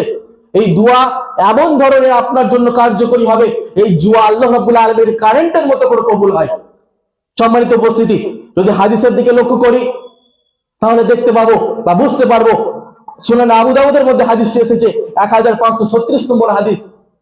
আল্লাহ রাসূল সাল্লাল্লাহু আলাইহি সাল্লাম এই হাদিসের মধ্যে বলছেন, সালাসু দাওয়াতিল মুস্তাজাবা, তিন শ্রেণীর ব্যক্তির দোয়া আল্লাহ রাব্বুল আলামিন কারেন্টের মতো করে কবুল করে নেন, সঙ্গে সঙ্গে কবুল করে নেন। একটি কি দাওয়াতুল লা শাক্কা ফীহিন্না, আল্লাহ রাসূল বাক্যটা কি ব্যবহার করছে একবার অনুভব করেন। আল্লাহ রাসূল বলছেন সালাসু দাওয়াতিল মুস্তাজাবা, তিন শ্রেণীর ব্যক্তির দোয়া আল্লাহ রাব্বুল আলামিন কবুল করে নেন, লা শাক্কা ফীহিন্না। আল্লাহ রাসূল এমন বলতে পারতেন যে তিন শ্রেণীর দোয়া আল্লাহ রাব্বুল আলামিন কবুল করে নেন। আপনি নামাজের হাদিসগুলো পড়েন, হাদিসগুলো দেখবেন, কখনো সময় পেলে একটু অনুভব স্মরণ করিয়ে দিই যে যেই সময়গুলোতে আল্লাহ রাব্বুল আলামিন আমাদের দোয়া কবুল করেন, যেমন আযান এবং ইকামতের মধ্যবর্তী সময়, এবং আরেকটি হচ্ছে রাত্রের একবারে শেষ তৃতীয়াংশে। এই হাদিসগুলো আপনি একবার পড়ে খুলে দেখবেন, যেখানে আল্লাহ রাসূল সাল্লাল্লাহু আলাইহি সাল্লাম বলেছেন এই সময় তোমাদের দোয়া কবুল করা হয়, কিন্তু আল্লাহ রাসূল এই কথাটা ব্যবহার করেনি লা শাক্কা ফীহিন্না, দোয়া যে কবুল করা হয় এটাতে কোনো সন্দেহ নেই, এই কথাটা কোথাও আল্লাহ রাসূল সাল্লাল্লাহু আলাইহি সাল্লাম ব্যবহার করেননি। আল্লাহ রাসূল এই হাদিসের মধ্যে এই শব্দটা, বাক্যটা ব্যবহার করছেন যে দোয়া কবুল করা হয় তিন শ্রেণীর ব্যক্তি, লা শাক্কা ফীহিন্না, এতে কোনো সন্দেহ নেই। 0 থেকে 0% আপনার সন্দেহ নেই যে দোয়া কবুল হবে কি হবে না, মানে 100% কবুল হবে এই তিন শ্রেণীর ব্যক্তির দোয়া। প্রথমে আল্লাহ রাসূল সাল্লাল্লাহু আলাইহি সাল্লাম বলছেন যে কি দাওয়াতুল ওয়ালিদ, প্রথমেই দাওয়াতুল ওয়ালিদ, পিতামাতার দোয়া। পিতামাতার দোয়া আল্লাহ রাব্বুল আলামিন কারেন্টের মতো করে কবুল করে নেন। ওয়া দাওয়াতুল মুসাফির, এবং মুসাফির ব্যক্তির দোয়া আল্লাহ রাব্বুল আলামিন কারেন্টের মতো কবুল করে নেন। ওয়া দাওয়াতুল মাজলুম, এবং মাজলুম ব্যক্তি, অত্যাচারিত ব্যক্তি, এই ব্যক্তির দোয়া আল্লাহ রাব্বুল আলামিন কারেন্টের মতো করে কবুল করে নেন। তাহলে সেই পিতামাতা যাদের দোয়া আল্লাহ রাব্বুল আলামিন কারেন্টের মতো করে কবুল করে নেয়, সেই পিতামাতাকে যদি আমি অসন্তুষ্ট রাখি, তাদের সাথে দুর্ব্যবহার করি, তাদের শেষ জীবনটা যদি আমার প্রতি অসন্তুষ্ট থেকে যায়, তাহলে আমাদের কিয়ামতের দিন আমি সন্তুষ্টিত জায়গায় পৌঁছতে পারবো তো? আমি মনে হয় সেদিন জান্নাত পাবো যদি এই পিতামাতা আমার প্রতি অভিযোগ করে রাখে, এই পিতামাতা আমার প্রতি অসন্তুষ্ট থাকে। সম্মানিত উপস্থিতি, পিতামাতার যদি কথা বলি, যে সন্তান, আমরা যারা সন্তান রয়েছে পিতামাতা, আমরা হচ্ছে সব থেকে বড় পিতামাতার সম্পদ, উপার্জিত সম্পদ। সব থেকে উত্তম যদি পিতামাতার উত্তম উপার্জন যদি কিছু হয় দুনিয়ার বুকে, সেটা হচ্ছে এই সন্তান। এই সন্তান, আল্লাহ রাসূল সাল্লাল্লাহু আলাইহি সাল্লামের কাছে একজন ব্যক্তি এসে বলছেন যে ইয়া রাসূলুল্লাহ, ইয়া আল্লাহর রাসূল, যে ইন্না আবা ইজহাদা মালিক, ইয়া আল্লাহর রাসূল, আমার বাবা আমার সম্পদ থেকে যা ইচ্ছা তাই নিচ্ছে এবং খরচ করে নেয়, আমার সম্পদ নিয়ে নেয়। কত বড় অভিযোগ, বুঝতে পারছেন? একজন সন্তান এসে তার সন্তান আল্লাহ রাসূল সাল্লাল্লাহু আলাইহি ওয়াসাল্লাম অভিযোগ করছে, আল্লাহ রাসূল, আমার আব্বা কি করে, আমার সম্পদ থেকে, মানে আমার লকার থেকে হয়তো টাকা বার করে নেয়, আমার পকেটে হয়তো কিছু খরচের মানি থাকে, সেই মানি বার করে নেয়, বা আরো কিছু কিছু সম্পদ নিয়ে নেয়। আল্লাহ রাসূলকে সে অভিযোগ করছে। আল্লাহ রাসূল সেই ব্যক্তিকে উত্তর কি দিচ্ছেন শোনেন। আল্লাহ রাসূল সাল্লাল্লাহু আলাইহি ওয়াসাল্লাম বলছেন যে আনতা ওয়া মালুকা লিআবিকা, তুমি শুনে রাখো, তুমি এবং তোমার কি, তোমার সম্পদ, তুমি শুধু তোমার সম্পদ নয়, তুমি প্লাস তোমার সম্পদ তোমার বাবারই। তুমি কোথা থেকে এসেছো আজকে? তুমি আজ কোটি টাকার মালিক হয়েছো, ব্যাংক ব্যালেন্সের মালিক হয়েছো, আজ তুমি অনেক মানে সুখের মালিক হয়েছো, তো তুমি মানুষটা এলে কোথা থেকে? আল্লাহ রাসূল বলছে আনতা ওয়া মালুকা লিআবিকা, তুমি এবং তোমার সম্পদ, এটা কি তোমার বাবার, তুমি এবং তোমার সম্পদ। তারপর আল্লাহ রাসূল সাল্লাল্লাহু আলাইহি সাল্লাম বলছেন, ওয়াকাল রাসূলুল্লাহ সাল্লাল্লাহু আলাইহি সাল্লাম ইন্না আওলাদাকুম মিন আতিয়াবি কাসিবতুম ফাকুলু মিন আমওয়ালি। আল্লাহ রাসূল সাল্লাল্লাহু আলাইহি সাল্লাম বলছেন হাদিসের মধ্যে যে তুমি জেনে রাখো, তোমাদের সন্তানরা তোমাদের পিতামাতার হচ্ছে সবথেকে উত্তম উপার্জন, উত্তম উপার্জন। এবং তোমাদের পিতামাতারা যদি চায় তোমার যদি পিতামাতা চায় তাহলে তোমার সম্পদ থেকে যতটা খুশি ব্যবহার করতে পারে, খরচ করতে পারে। এই হাদিসটার ব্যাখ্যা করতে গিয়ে মুহাদ্দিসগণ এই কথাটি বলছেন যে পিতা এবং মাতা সন্তানের সম্পদ থেকে তার প্রয়োজন মতো না বলেই নিতে পারে, এর কোনো পারমিশনের প্রয়োজন নেই। সন্তানের সম্পদ থেকে পিতা এবং মাতা যদি কোনো টাকা পয়সা নিয়ে নেয়, এটার কোনো পারমিশনের প্রয়োজন নেই। তবে শর্ত হচ্ছে অপচয় যেন না করে, প্রয়োজন ভিত্তিক যদি তার সেই সন্তানের পকেট থেকে টাকা নিয়ে নেয়, এর জন্য একটা পিতাকে, একটা মাতাকে, তার সন্তানকে পারমিশনের প্রয়োজন নেই। সম্মানিত উপস্থিতি, তাহলে বুঝতে পারলাম যে আজকে 2 টাকা ইনকাম করেছি বলে পিতাকে 10টা টাকা দিতে হলে বা মাসে 2000 টাকার মেডিসিন কিনতে হলে কত রকম টিটকারি, কত রকম রাগান্বিত হয়। কিন্তু আমি এই কথা থেকে এসেছি, আজ আমার সম্পদ আমি যে অর্জন করেছি, আমি যদি না আসতাম এই পিতামাতার মাধ্যমে, আমার এই সম্পদ আমি অর্জন করতে পারতাম, কখনোই আমার জন্য সম্ভব হতো না। আর আজ 2 টাকার মালিক হয়েছে বলে সেই মাকে মাস গেলে 2000 টাকার মেডিসিন দিতে হয় বলে বারবার করে টিটকারি, বারবার করে রাগান্বিত হয়, বারবার করে মেজাজ দেখায়। সম্মানিত উপস্থিতি, পিতামাতা যদি মুশরিকও হয়, মুসলিম নয়, মুশরিকও যদি হয় আপনার পিতামাতা, তারপরেও আপনার তার সাথে সদ্ব্যবহার করতে হবে, আল্লাহ রাসূল সাল্লাল্লাহু আলাইহি সাল্লাম তার দুধমার সাথে কেমন ব্যবহার করছে আমরা জানি বিষয়টা, আর সেই বিষয়ের দিকে আমি যাচ্ছি না। আমাদের মধ্যে দেখা যায় অনেক কিছু ব্যক্তিকে যারা সহি আকীদা এসেছে, সালাফি মানহাজের প্রতি এসেছে, হেদায়েতের পথে এসেছে, কিন্তু তারা কি করে, তার মা বিদআতি বা তার মা হয়তো শিরক করে বলে তাকে ঘৃণার চোখে দেখে। আপনি শিরককে ঘৃণার চোখে দেখেন, কিন্তু আপনার মায়ের যে হক, সেই হককে আপনি কখনোই ঘৃণার চোখে দেখতে পারেন না। আপনার মা হয়তো বিদআতি হতে পারে, আপনার মা হয়তো শিরক করতে পারে, কিন্তু সেই শিরকের এবং বিদআত করার কারণে আপনি সেই জায়গায় আপনি ঘৃণিত চোখে দেখবেন, কিন্তু আপনি তার সাথে ব্যবহার উত্তম আপনাকে রাখতে হবে। আপনার যদি লাজিম এবং অপরিহার্য, যদি হাদিসের দিকে লক্ষ্য করি তাহলে দেখতে পাবো যে মুসআব বিন সাআদ রাদিয়াল্লাহু তাআলা আনহু একটি হাদিস বর্ণনা করছেন তার পিতার সূত্রে। তিনি বলছেন যে মুসআব বিন সাআদ রাদিয়াল্লাহু তাআলা তিনি বলছেন যে আমার বাবা যখন কি করে, ইসলাম গ্রহণ করে নেয়, মুসআব বিন সাআদ তিনি বলছেন যখন ইসলাম গ্রহণ করে নেয় তখন কি হয়, আমার মা কসম করছে, আমার মা আমাকে ধমক দিচ্ছে, আমার মা মানে ওর মুশরিক মা ধমক দিচ্ছে যে ফাওয়াল্লাহি আমি আল্লাহ রাব্বুল আলামিনের কসম করে বলছি, লা আতআমু তুআমান, আমি খাবার খাবো না, এক ফোঁটা খাবার খাবো না, ওয়ালা আশরাবু শারাবান, আমি এক ফোঁটা কিছু পান করব না, হাত্তা আমুতা আও তাকফুরা বিমুহাম্মাদিন, যতক্ষণ পর্যন্ত তুমি কি করবে না, মুহাম্মাদের দ্বীন পরিত্যাগ করবে না। মুসআব বিন সাআদ রাদিয়াল্লাহু তাআলা আনহু বলছেন যে তার মা তাকে ধমক দিচ্ছে যে আমি একটা খাবার খাবো না, টুকরো পরিমাণ, সামান্য পরিমাণ কিছু পান করব না, যতক্ষণ পর্যন্ত কি করব না, তুমি মুহাম্মাদের দ্বীন পরিত্যাগ না করবে।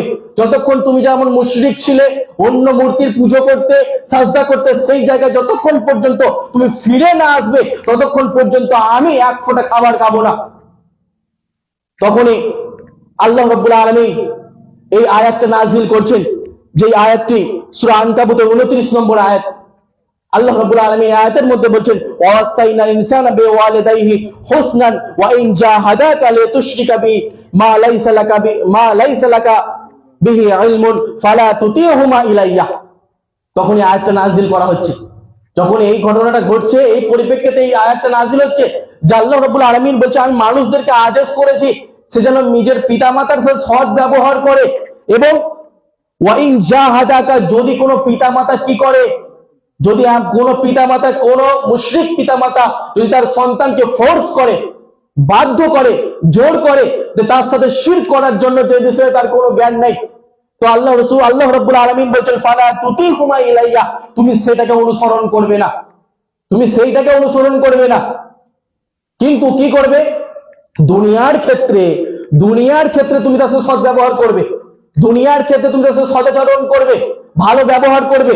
কিন্তু যদি তোমার সাথে শিরক করতে বলে, যদি তোমাকে শিরকের কাজে নিমজ্জিত করতে চায়, তোমাকে যদি অন্য কিছু কোনো বিদআত কাজের জন্য নিমজ্জিত করতে চায়, তখন সে পিতামাতার অনুসরণ করা যাবে না। যেই সমস্ত বিধান এমন রয়েছে যেটা আল্লাহ রাব্বুল আলামিনের অবাধ্যতা হয়, যেই বিধানে পালন করলে সেই বিধান পিতামাতার মানা যাবে না। কিন্তু এমনি দুনিয়ার ক্ষেত্রে আমাকে প্রত্যেকটা জায়গায় কি করতে হবে, নিজের পিতামাতার সাথে সদ্ব্যবহার করতে হবে। আমরা অন্য একটি হাদিসের রাওয়ায়াতে যদি দেখি যে মুসআব বিন সাদ রাদিয়াল্লাহু তাআলা আনহু যখন এরকম করছিল, তখন এই আয়াতটা যখন নাজিল হয়ে গেল, মুসআব বিন সাদ রাদিয়াল্লাহু তাআলা স্পষ্ট হয়ে গেল, পুরো ক্লিয়ারেন্স সার্টিফিকেট পেয়ে গেল আল্লাহ রাব্বুল আলামিনের পক্ষ থেকে যে আমার মা খাক আর না খাক, ঘুমাক আর না ঘুমাক, আমি আল্লাহ রাব্বুল আলামিনের সাথে শিরক কখনোই করতে পারি না, মুহাম্মাদের দ্বীন আমি কখনো পরিত্যাগ করতে পারি না। তখন মুসআব বিন সাদ রাদিয়াল্লাহু তাআলা আনহুকে জিজ্ঞাসা করা হচ্ছে বা সমাজের মধ্যে কি হচ্ছে, একটা কথা ঘোরাফেরা করছে যে কি, ইয়া কাতিল উম্মাহ, এ মায়ের হত্যাকারী।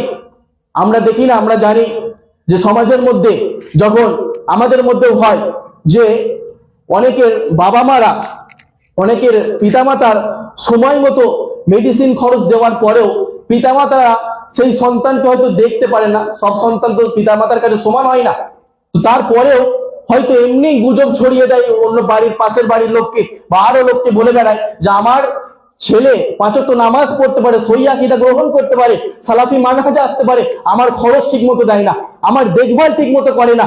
তখন পাশাপাশি বাড়িগুলোর মধ্যে, পাড়া গ্রামের মধ্যে ছড়িয়ে বেড়ায় কথা যে 5 ওয়াক্ত নামাজ পড়তে পারে, ছেলে দাঁড়িয়ে রেখেছে ঠিকই, মায়ের ঠিক মতো দেখাশোনা করে না। এইরকম বিষয়টা মুসআব বিন সাদের সাথে ঘটছে, যে তার সাথে ভালো ব্যবহার করছে দুনিয়ার ক্ষেত্রে, কিন্তু তারপরেও মুশরিকরা সেই সমস্ত সেই জাহেলিয়াতের যুগে সবাই তাকে জিজ্ঞাসা করছে বা ডাকছে যে ইয়া কাতিলুল উম্মাহ, মায়ের হত্যাকারী। মানে তার মা, তার মায়ের অন্য একটি হাদিসের তার ব্যাপারে অন্য একটি হাদিস হচ্ছে তার মা 3 দিন কিছু খায়নি, 3 দিন ধরে কিছু খায়নি, মুহাম্মাদের দ্বীন গ্রহণ করেছে বলে, ইসলাম গ্রহণ করেছে বলে তাকে কি করেছে, লিকুইড খাবার দিয়ে, গলায় লাঠি দিয়ে খাবার খাওয়ানো হচ্ছিল। মানে এত কমজোর হয়ে গেছে 3 দিন না খাওয়ার ফলে, তারপরেও সে কিন্তু খেতে চাইছে না, কিন্তু এতটাই কমজোর হয়ে গেছে মা যে তাকে বাধা দেবে খাবার খাওয়াচ্ছে, এতটুকু তার ক্ষমতা নেই। তখন তার সাথে লিকুইড খাবার খাওয়ানো হচ্ছিল, তারপরেও সে খেতে চাইছিল না। তখন মুসআব বিন সাদ রাদিয়াল্লাহু তাআলা আনহু তার মাকে উত্তর দিচ্ছে কি জানেন? মুসআব বিন সাদ রাদিয়াল্লাহু তাআলা আনহু বলছেন, লাউ কানাত লাকি মিয়াতু নাফসিন, হ্যাঁ এ মা তুমি শুনে রাখো, যে তুমি যদি, হে মা তুমি শুনে রাখো, তুমি যদি এই রকম 100 বার জীবন পাও দুনিয়াতে, 100 বার জীবন, 100 বার যদি এইরকম হায়াত পাও, আর 100 বার যদি আমাকে এই কথা বলো যে তুমি মুহাম্মাদের দ্বীনকে পরিত্যাগ করবে, নইলে আমি খাবার খাবো না, তুমি 100 বার জীবিত হওয়ার পরে 100 বার এই কথা বলতে বলতে তুমি মারাও যাও, মৃত্যু যদি তোমার হয়ে যায়, তাহলেও আমি মুহাম্মাদের দ্বীনকে পরিত্যাগ করব না। সুবহানাল্লাহি বিহামদি। কত গুরুত্বপূর্ণ কথা। আর আজ আমাদের অবস্থা সামান্য, আমার স্ত্রী যদি বলে দাঁড়িয়ে রেখে তোমাকে ওল্ড মডেল লাগছে, দাঁড়িয়ে রেখে তোমার মানে বৃদ্ধ লাগছে, বুড়ো লাগছে, দাঁড়িয়ে রেখে তোমাকে মানাচ্ছে না, পরের দিন সেলুনে গিয়ে দাঁড়িয়েটা ছেঁচে চলে আসি, বউ মানা করেছে বলে, স্ত্রী মানা করেছে বলে। বউয়ের কথা শুনেই আমি যদি ইবাদত পালন করি, তাহলে সেই হাদিস আমাদেরকে জানতে হবে। আল্লাহ রাসূল সাল্লাল্লাহু আলাইহি সাল্লাম বলছেন যে তোমাদের কাছে সবথেকে বেশি ভালোবাসার হক বা সবথেকে বেশি ভালোবাসা কে পাবে? আল্লাহ রাব্বুল আলামিন। তো আল্লাহ রাব্বুল আলামিনের ইবাদত করার ক্ষেত্রে আপনি যদি নিজের মাকে, নিজের বোনকে, নিজের স্ত্রীকে প্রায়োরিটি দেন, গুরুত্ব দেন, তাহলে তাদের অনুযায়ী আপনি ইত্তেবা করছেন, তাদের কথাটাকে আপনি গুরুত্ব দিচ্ছেন। এই জন্য এই সব হাদিস থেকে আমাদের শিক্ষা নেওয়ার প্রয়োজন যে সাহাবাগণ এই ধরনের পারিবারিক সমস্যার সম্মুখীন হয়েছে, আমাদের থেকে অনেক বেশি হয়েছে, তারা মার খেয়েছে, কত কষ্টের স্বীকার করেছে, তারপরেও কিন্তু ফিরে আসেনি, তারপরেও কিন্তু ঘুরে আসেনি। সম্মানিত উপস্থিতি, বলছিলাম যে পিতামাতার সদাচরণের কথা। সন্তান হলো পিতামাতার সন্তুষ্টি জান্নাত যাওয়ার সর্বোত্তম মাধ্যম। পিতামাতার সন্তুষ্টি জান্নাত যাওয়ার উত্তম মাধ্যম।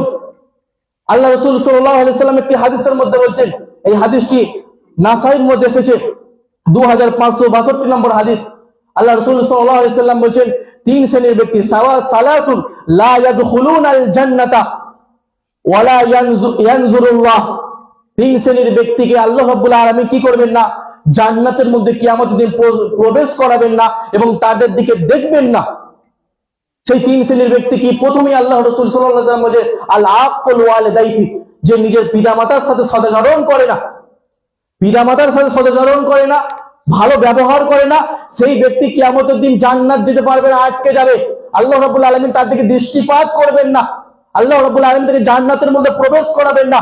এবং অন্য একটি riwayতের দিকে যদি দেখি তাহলে দেখতে পাবো যে অন্য একটি হাদিসের মধ্যে এসেছে আল্লাহ রাসূল সাল্লাল্লাহু আলাইহি সাল্লাম বলেছেন, তিন শ্রেণীর ব্যক্তির প্রতি আল্লাহ রাব্বুল আলামিন কিয়ামতের দিন ভালো নজরে দেখবেন না।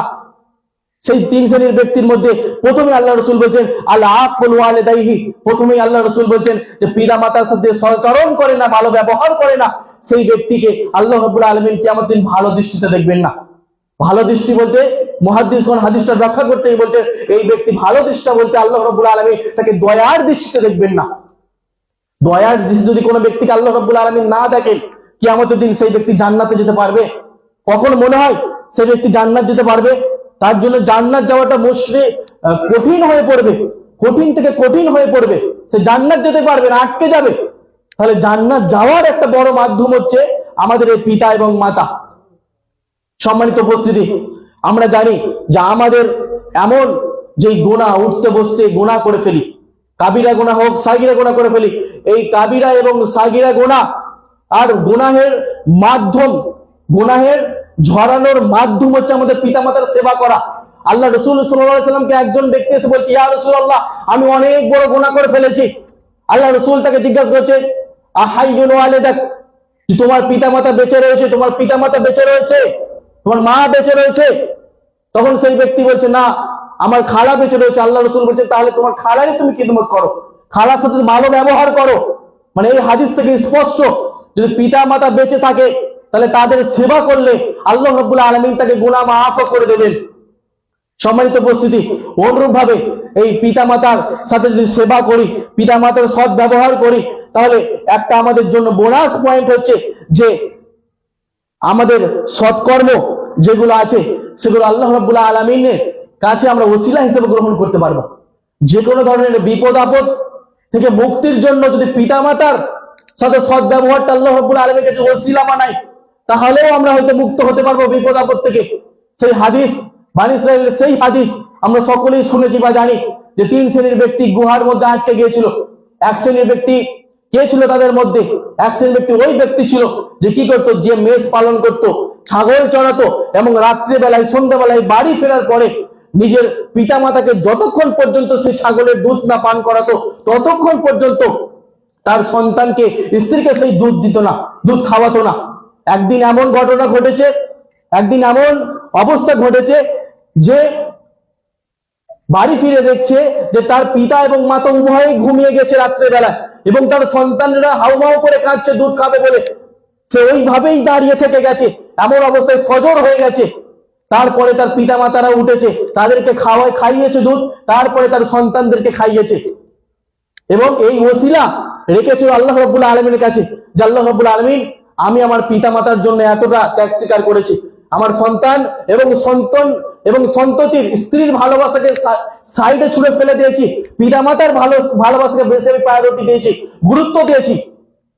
আল্লাহ রাব্বুল আলামিন এই ওসিলা গ্রহণ করে, সৎ কাজের ওসিলা সে রেখেছিল বলে সেই গুহা থেকে পাথরকে সরিয়ে দিয়েছিলেন। সম্মানিত উপস্থিতি, এই সমস্ত হাদিস এবং কোরআনের আয়াত থেকে আমরা কি বুঝতে পারলাম, কি জানতে পারলাম? যে পিতামাতার সদাচরণ করা, পিতামাতার সৎ ব্যবহার করা একজন সন্তানের জন্য কতটুকু ইম্পর্টেন্ট, কতটুকু গুরুত্ববান। আল্লাহ রাব্বুল আলামিন তার ইবাদতের পরে পরে পিতামাতার খিদমতের কথা এনেছেন। এখান থেকে আমাদের শিক্ষা নেওয়ার, মানে যথেষ্ট আমাদের জন্য শিক্ষা নেওয়া যে আল্লাহ রাব্বুল আলামিন ইবাদতের পরে পরে, আল্লাহ রাব্বুল আলামিনের ইবাদতের পরে পরে পিতামাতার খিদমত কতটুকু করতে হবে, পিতামাতার খিদমত কতটুকু করার প্রয়োজন রয়েছে। সম্মানিত উপস্থিতি, অনেক ক্ষেত্রে দেখা যায়, অনেক সময় দেখা যায় যে আমরা কি করি, পিতামাতার থেকে আমাদের নিজের স্ত্রীকে আমরা বেশি গুরুত্ব দিয়ে বসি। স্ত্রী অবশ্যই গুরুত্ববান একটা জায়গা, স্ত্রী এমন একটা গুরুত্বপূর্ণ জায়গা, স্ত্রীর মর্যাদা, স্ত্রীর মান, যে আল্লাহ রাব্বুল আলামিনের স্ত্রীকে লেবাস ব্যবহার করেছে। লেবাস, কোরআনের মধ্যে লেবাস বলা হয়েছে, কিন্তু এমন নয় যে আপনি নিজের পিতামাতাকে আপনি কি করবেন, পিতামাতাকে অসন্তুষ্ট করে আপনি নিজের স্ত্রীর মন জয় করবেন, এমনটি শরীয়তে কিন্তু জায়েজ নয়। শরীয়তে কখনো এটা পারমিশন আমাদেরকে দেয় না, বরং পিতামাতার সন্তুষ্টি আপনার কাছে যথেষ্ট। আমরা সেই হাদিস জানি যে আল্লাহ রাসূল সাল্লাল্লাহু আলাইহি ওয়াসাল্লামের কাছে উমর রাদিয়াল্লাহু তাআলা আনহুর কাছে একজন ব্যক্তি এসে বলছে, উমর রাদিয়াল্লাহু তাআলা আনহু, আমার পিতা আমার এই স্ত্রীকে কি বলছে, তালাক দিতে বলছে। উমর রাদিয়াল্লাহু তাআলা আনহু বলছে, তাহলে তালাক দাও, তাহলে তালাক দিয়ে দাও। তখন সেই ব্যক্তি প্রতি উত্তরে জিজ্ঞাসা করছে যে উমর রাদিয়াল্লাহু তাআলা আনহু, আমি তালাক দেব? তখন উমর রাদিয়াল্লাহু, এতে কোনো সন্দেহ নাই, তুমি দাও। এই কথা থেকে আমরা কি শিক্ষা নিচ্ছি? যে যদি পিতামাতা যদি এই কথাও আদেশ করে যে আমার স্ত্রীকে তালাক দিতে হবে, তাহলে তালাকও দিতে হবে, আমাদের জন্য বাধ্য দিতে হবে। নিশ্চয় এমন কোন বিষয় সে দেখতে পেয়েছে, বিষয়টা একটু তদন্ত করে দেখার প্রয়োজন। প্রথমেই বিষয়টা দেখার প্রয়োজন যে সঠিক কারণে সে বলছে কি বলছে না। তারপরে কি হবে, তারপরে যে সেরকম সঠিক কথা বলে, কথাটা যদি প্রকৃতপক্ষেই মান রয়েছে, প্রকৃতপক্ষে সত্য কথা বলছে, তাহলে সেই ক্ষেত্রে এমনই করতে হবে। সম্মানিত উপস্থিতি, এই পিতামাতার খিদমত করা, পিতামাতার সদাচরণ করা আমাদের জন্য অপরিহার্য একটা বিষয়। এর সাথে সাথে আমরা কি করব, পিতামাতার সাথে সৎ ব্যবহার করার সাথে সাথে আরেকটি বিষয় আমাদের খেয়াল রাখার প্রয়োজন, যেটা হচ্ছে আমাদেরকে কিছুটা হলেও দিনের জন্য একটু সময় ব্যয় করতে হবে। এই এলাকাগুলো বিশেষ করে হয়তো আমার কাছে খবর আছে কি জানি না, আমি যতটুকু দেখতে পাই, যতটুকু আমার কাছে খবর আছে, দাওয়াতি কাজের বড় অভাব। আপনারা জানেন বা দেখেন ইউটিউবে ফেসবুকের মাধ্যমে যে হুগলি জেলার ওই প্রান্তগুলোতে যথেষ্ট পরিমাণে আলহামদুলিল্লাহ আল্লাহ রাব্বুল আলামিন যতটুকু সাধ্য দিয়েছে, ক্ষমতা দিয়েছে, চেষ্টা করি দাওয়াতি কাজ মানুষের কাছে পৌঁছানোর, দিনের কাজের জন্য সেবা দেওয়ার চেষ্টা করি। কিন্তু এই জায়গাটা, এই এলাকাতে বিষয়টা বড় অভাব। এই এলাকাতে যতগুলো গ্রাম রয়েছে, যদি 7 থেকে 8টা গ্রাম রয়েছে, আমাদের সকলকে এই বিষয়টা নিয়ে একবার ভাবার প্রয়োজন রয়েছে, একবার বসার প্রয়োজন রয়েছে। একটা রোটেট ভাবে আমরা যদি মাসিক একটা করে দাওয়াত সভা করি, তাহলে এতে করে কি হবে, এতে করে আমাদের মধ্যে ঈমান নবায়ন হবে, আমাদের মধ্যেও ভুল ত্রুটি হয়। এমন নয় যে কোনো ব্যক্তি হেদায়েত পেয়ে গেছে বলে গুমরাহ হবে না, এমন নয়। আল্লাহ রাব্বুল আলামিন কোরআনের মধ্যে বলেছেন, রব্বানা লা তুযিগ কুলুবানা বা'দা ইয হাদাইতানা। আল্লাহ রাব্বুল আলামিন কাছে আমাদেরকে দোয়া করতে হবে যে আল্লাহ রাব্বুল আলামিন, তুমি আমাকে হেদায়েত দেওয়ার পরে আমার অন্তরকে তুমি কি করো না, গুমরাহ করে দিও না, অন্তরকে গোমরাহ করে দিও না। গোমরাহ হবে না এমন কোনো বিষয় নয়, এর কোনো নিশ্চয়তা নেই, বরং সর্বসময় আমাদেরকে দিন কালচারের মধ্যে আমাদেরকে থাকতে হবে, সময় অতিবাহিত করতে হবে দিন শেখার মাধ্যমে। সহিহ মুসলিমের একটি হাদিস, আল্লাহ রাসূল সাল্লাল্লাহু আলাইহি ওয়াসাল্লাম সেই হাদিসের মধ্যে বলেছেন, গুদওয়াতুন আও রাওহাতুন ফি সাবিলিল্লাহি খায়রুম মিনাদ দুনিয়া ওয়া মা ফিহা।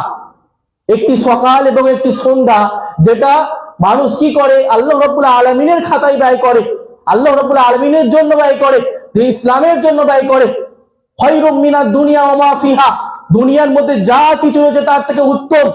এই হাদিসটার ব্যাখ্যা যদি আপনি পড়েন, সহিহ মুসলিমের বিখ্যাত ব্যাখ্যাকার ইমাম নববী রাহিমাহুল্লাহ, তিনি এই হাদিসটার ব্যাখ্যা করছেন যে একজন ব্যক্তি যদি পুরো সময়টা, নিজের পুরো উপার্জনটা যদি দিনের জন্য দিয়ে দেয়, পুরো উপার্জনটা দিনের জন্য দিয়ে দেয়, ওই ব্যক্তি এই ব্যক্তির সমতুল্য হবে না যেই ব্যক্তি নিজে উপার্জনের রাস্তায় না গিয়ে, অর্থাৎ সেই সময়টা কি করছে, সেই সময়টা দিন শেখার জন্য পালন করছে, দিন শেখার জন্য ব্যয় করছে। এই জন্য দিন শেখার একটা উত্তম মাধ্যম হচ্ছে দাওয়াতি কাজের সাথে যুক্ত থাকা, দাওয়াতি কাজ করা, দাওয়াতি মাজলিসে বসা, দ্বীনি বৈঠকে আসা।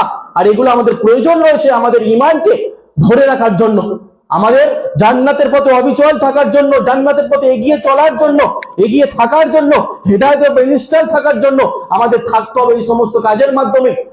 কিতাব পড়তে হবে, জানতে হবে, বুঝতে হবে, কোরআন পড়তে হবে, তাফসীর পড়তে হবে, হাদিস পড়তে হবে, হাদিসের ব্যাখ্যা পড়তে হবে, ওলামাদের সাথে ওঠা বসা করতে হবে, দাওয়াতি মজলিস যত পারা যায় বেশি বেশি করে সম্পাদন করার চেষ্টা করতে হবে। তাহলেই তো আমাদের ঈমানের নিশ্চয়তা থাকবে। নইলে আমরা যদি ভেবে নিই একদিন হেদায়েত পেয়ে গেছি, এই হেদায়েত কিয়ামত পর্যন্ত টিকে যাবে আমার কাছে, মৃত্যু পর্যন্ত থেকে যাবে এই অবস্থায়, এটা ভুল। শয়তান সর্বসময় চেষ্টায় আছে আপনাকে বিভ্রান্ত করার জন্য। শয়তানকে আল্লাহ রাব্বুল আলামিন এই পাওয়ার দিয়ে রেখেছে যা আপনার রগে রগে ঢুকে আপনার রক্তের মধ্যে মিশে আপনাকে গোমরা করবে। আর শয়তান তো সক্ষম হচ্ছেও, বহু জায়গায় আমরা দেখেছি সক্ষম হচ্ছেও। এই জন্য শয়তানের পাল্লাই পড়ার আগে সর্বসময় আমাদেরকে কি করতে হবে? নিজের মুহাসাবা করতে যেতে হবে, বারবার আত্মসমালোচনা করে থাকতে হবে, বারবার দাওয়াতি সভার মধ্যে বসার চেষ্টা করতে হবে, দাওয়াতি সভা সম্পাদন করার চেষ্টা করতে হবে এবং শায়েখদের সাথে উঠা বসা করতে হবে, ইলম চর্চা করতে হবে। তাইলে আমাদের ঈমান প্রতিষ্ঠিত থাকবে, হেদায়েতের মধ্যে আমরা প্রতিষ্ঠিত থাকতে পারবো। পরিশেষে আল্লাহ রাব্বুল আলামিনের কাছে দোয়া করি, আল্লাহ রাব্বুল আলামিন আমাদের সকলকে আমাদের পিতামাতাদের সাথে সদাচরণ করার সাথে সাথে আমাদের বেশি বেশি করে দাওয়াতি সভা সম্পাদন করার সাথে সাথে বেশিরভাগ সময় দিন শেখার সময়ে ব্যয় করার তৌফিক দান করুক। আমিন। আসসালামু আলাইকুম ওয়া রাহমাতুল্লাহি ওয়া বারাকাতুহু।